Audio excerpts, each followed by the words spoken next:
قدسی حدیث که در رب عالم هول امرت کتن بجا از روز قیامت دعواجی سه صنف انسانم ای که شواجی او از دعوه والفت کما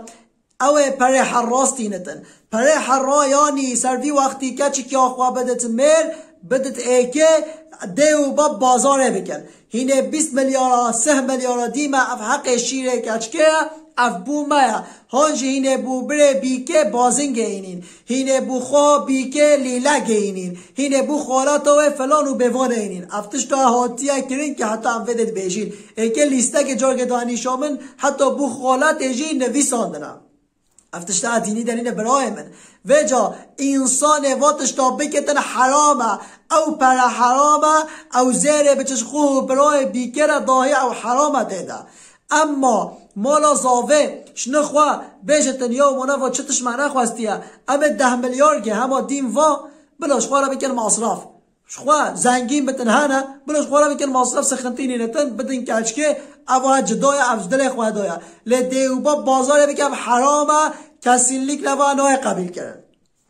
گنج کنه مد بجن سیدا دبیم 100 میلیارد نشکاندیت مول ده حاضر حبتن حتی بکنم گو و خوابا بجه بوزه جاندنه چنگو گرام بینه چنگو وقت سروی وقتی گلک مهرا یعنی گل زیرات خوازن گلک نختیت خوازتن انکاب زوجم سیدات بیشه من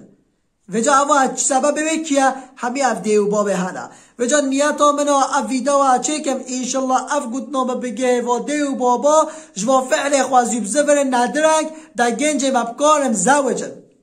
نکاب زوجن زحمت بیه سبب بکیه امی اما مگو وجا دی هفیا هوا هفیا خوده و هفیا هوا فیا وجا خود تعالی هواش اصلاح بکی انشالله هنزوی ندرنگ رو و گنجا وکین چونگو رسول الله صلی الله علیه وسلم بجتن النکاح اسپه اوا یا سر گنجا مروف سفک بکتن مروف هندک بکتن وجا خود تعالی نکاح اول اسپه بکن نصیب و گنج مایه نزوجی خود تعالی نصیب باجش وارا چک انشالله آمین والحمد لله رب العالمین.